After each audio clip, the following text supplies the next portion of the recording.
Fall is beginning to set in. How are you feeling? These are times when you started the year off with high expectations, high aspirations, and you set high goals. Are you feeling a little frustrated because you're not seeing the expected results? Are you finding yourself more demanding principles and restrictive on grading and assessment practices? Are your new teachers becoming more vocal because they're getting the real challenges now? And I understand your emotions. I understand them completely. It's that time of year. It's the fall. The fall is setting in. And that's what we're going to be looking at today. And that's what we'll be discussing. Ways for you to reanalyze, to reboot, and to recap as we enter the last quarter of the year. You've filled your teaching positions with teachers who were very prepared, moderately prepared, and some that were just poorly prepared. And we can't forget, we have to add those best substitutes that we could find. Those substitutes that have been with the school district year after year. And for some of those who are retiring, we had to replace them with some new substitutes. We're hearing during this time about the teacher shortage and how teachers are quitting. Is this making sense? Do you hear what I'm saying? Do you agree? They're talking about low pay. They're quitting. We have early retirement.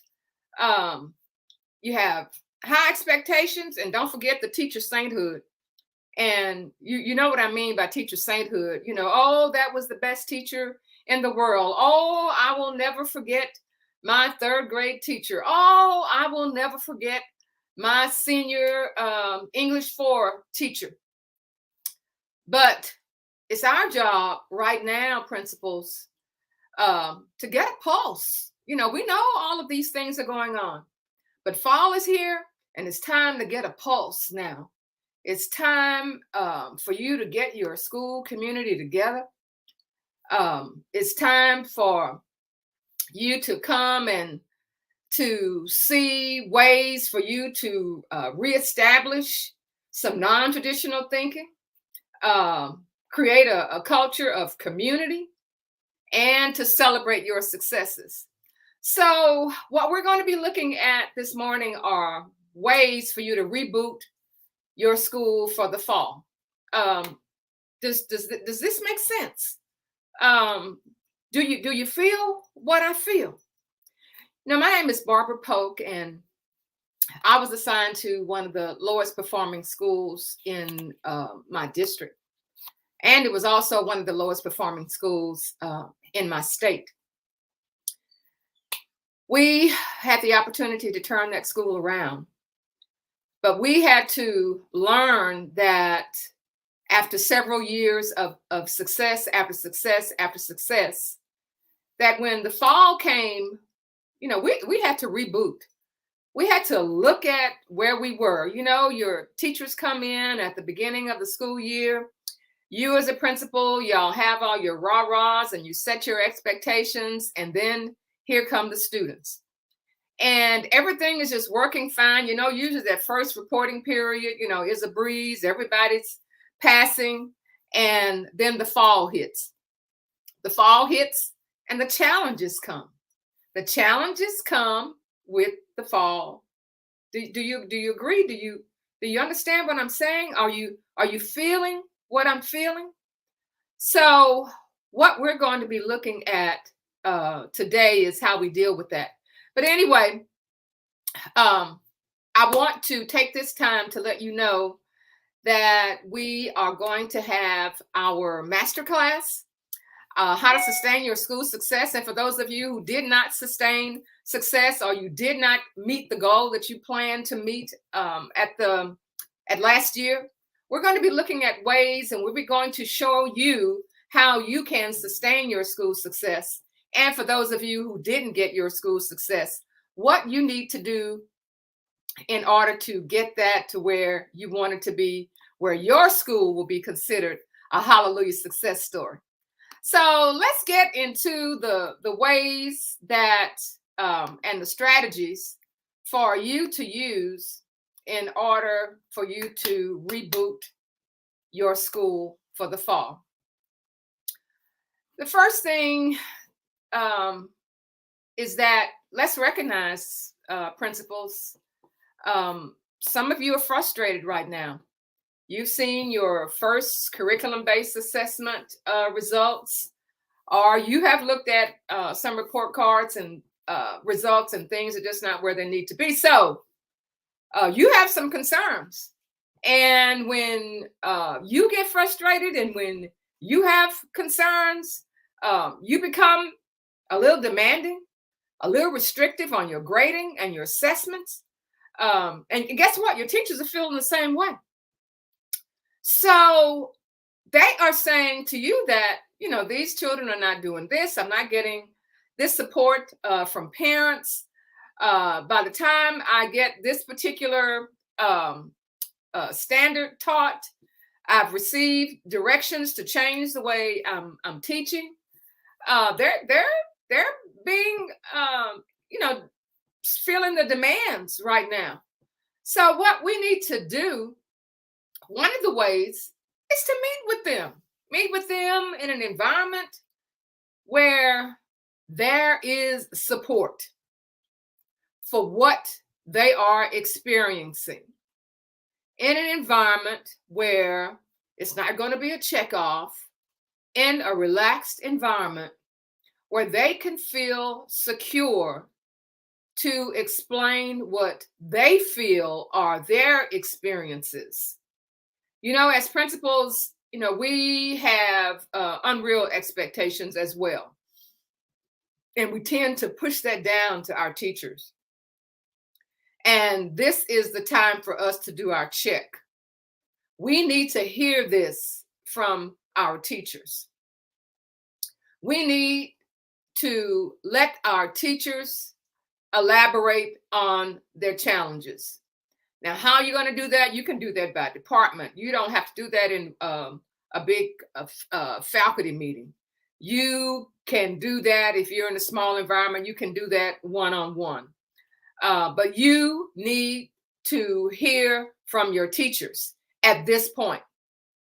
Ask them to elaborate upon their challenges. When they elaborate on their challenges, they are going to look to you for support. As a group, they're going to look to you for support. Do you understand what I'm saying? Do you feel this? So let them listen to the challenges that they are having.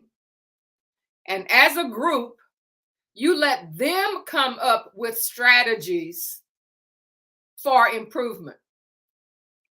And those requests, when they come from your teachers, they don't have that administrator helmet.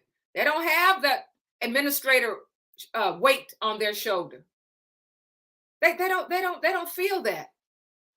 So they're going to make some requests that you're going to immediately say, "Oh no, you know, we can't do that." You feel me? Do you understand what I'm saying? You feel me? They're going to be asking for some non-conventional ways. They're going to ask for some things that maybe didn't fit into that master schedule. But you and that group can come up with ways to address their challenges, ways to make it happen for them. In that way, you're showing your support for their effort to improve. And when they see that those things are happening because they made the experience one where they see that, oh, they're really changing this. Oh, I'm experiencing some changes now. So that's your first way, principals. That's your first way. Let them develop strategies for improvement. Those requests may be non-conventional, but make it happen for them. Do you understand what I'm saying? And that way, they can say, well, our principal really supports us. Number 2, give your teachers some attention.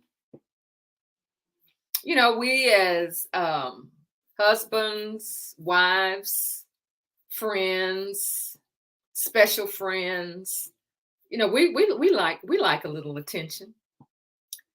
We are so busy day to day doing our routine, paying the rent, paying the mortgage, getting the car washed, getting the kids to school, helping grandma, helping auntie, and how about giving our teachers some attention, especially your new teachers and your returning teachers. All the teachers were excited at the beginning of the school year, but especially your beginning teachers and your new teachers. But now they're experiencing the challenge as well. The shiny objects, they're becoming dull. You understand what I'm saying? Can you hear that? Or can you see evidence of that? Yeah, I know. So one way is to offer to send them to professional development away from the school to improve those skills. Now, how you choose your teachers, which teachers you choose, you may want to send a veteran teacher with maybe a not so new teacher who's having challenges, so that they can be there in the professional development and they can share and they can discuss questions that they have about the instruction or that they have about the environment at the school. But when you do this, you're improving your teacher quality, because they know that when they go to the professional development, they are going to come back and they are going to share their experience with the other teachers. So they become the expert, they become the professional. You are developing them. And when you do that, you will see that your student achievement will improve. You will start to see that the goals that you did set that we're missing the mark on certain areas of content will improve. And at the same time, you're building a winning culture. And a culture is just simply what you believe about your school, what you believe about your students, what you believe about your principal, what you believe about the community that is supporting your school. I had an experience where a counselor in an environment said that to a family who had moved into a more suburban school district, that things are harder over here than what they were over at your old school. And the difference is things are not harder. It's just a different environment. It's a different culture. How's it going to be harder when you are teaching the same state standards, when you have the same state expectations, when you are taking a common state assessment? It's not going to be harder. The questions are going to be the same on the state assessment, but the culture is different. The expectations in a culture are different. The teacher professional development is different.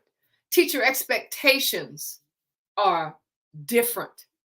So that's what you call a winning culture. A culture where teachers help teachers, where if you see somebody struggling, you find a way to lift them up. That's how you build a winning culture. And finally, let's search for ways to celebrate. I mean, this is not hard, but sometimes it's overlooked. And I'm not talking about having a teacher luncheon. I'm not talking about sending teachers cute gifts, although you can do that as well. I'm talking about celebrating student success. Well, you say it's just so soon to start celebrating their success, but we are rebooting. We are rebooting for the fall. We are stopping and let's take a quick inventory. Let's take a quick snapshot. Let's take a selfie. Do you want to wait until the end of the school year to give students certificates? And then you're saying, oh, let me see. I have to give this one a certificate. Let me see if I can remember just what kind of student do I see the grades right here, but what kind? Don't wait until the end of the school year to give certificates, to give recognition. You can do that now. And you can also recognize your teachers right now. It's not too early. They are being challenged right now. You are being challenged right now. Is that right? Is that right? How about your substitutes? You have some faithful substitutes on your campus. And to be honest with you, they may be feeling the challenge and thinking about, I don't really want to sub. I can go to Walmart and make the same thing per hour and stock baby diapers. But they are there because they want to support your school. They are there because they want to be a part of that community. They are there because they want to see students succeed. So recognize your substitutes. And what about your special staffs? So many things go on that are just, what we expect from our special staffs. We expect our cafeteria people to be there and to have lunch ready for our kids at lunchtime. We just expect that. We expect to have the trash picked up. We expect to have the floors clean. We just expect that. We expect our clerical people to be there to answer the phone, to translate what parents are saying.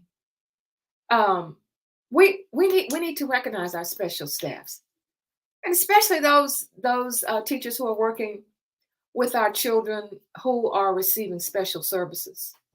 Recognize them. It's that time of year. Let's do a little reboot. Let's just put the brakes on for a minute. And then when you're doing that, you find ways to improve. They're doing well in this department, or they're doing well in this grade level. But this is what we need to work on. We need to have everyone involved. It should be a common involvement. And we find ways to improve. So we're looking at search for ways to celebrate. So remember, principals, we're in the age of transformation. We're transforming education. Education has never been the way it is. The way it is now. It's never been that way. Oh, sure, we have been experiencing things along the way for the past 100 years, but it's never been this way before. And this is our opportunity to make the change, especially in our rural schools, especially in our schools of color. This is our opportunity to make the change. We can change the image of education. So, principals, you're getting this? Do you agree that we're in a change? Yeah. You have an opportunity. You have an opportunity to be the educators that uplift and not marginalize education. And we can do this one building at a time. One building at a time. At this time, as we prepare for the fall. So we're looking at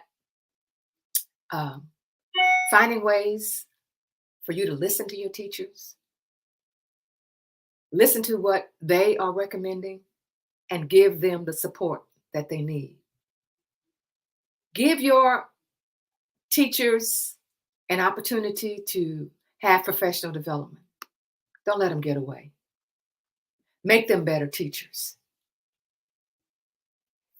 Ways in professional development that they can improve their skills. And when our teachers improve their skills, our student achievement increases. And finally, and one of the most important ways is to find ways right now to celebrate. You don't have to wait until the end of the year to celebrate accomplishments of the students, accomplishments of the teachers right now. That gives them that second push. That gives them a reason to want to go on, a reason to say, no, we can do this. We can do this. And of course, leaders, it's our responsibility, it's our opportunity to change education or to transform education. So let's be the leaders that uplift and not marginalize education. And we can do this one school building at a time. If you're not a member of Principles on the Come Up, I want you to join Principles on the Come Up. All you do is go to the page, hit that button, and answer a couple little old questions, and we'll let you in. And if you look at the link at the bottom, we also have a free handbook for you, how to sustain your school success. And we want our schools to be known as the Hallelujah success stories. So when we do these things and get ourselves and look together and look at ways and strategies to reboot our school every 3 months, any kind of interval besides waiting until it all just piles up on us. And then we can be known as schools that are transformed into Hallelujah success stories.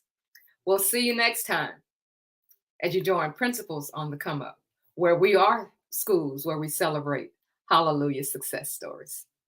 We'll see you next time.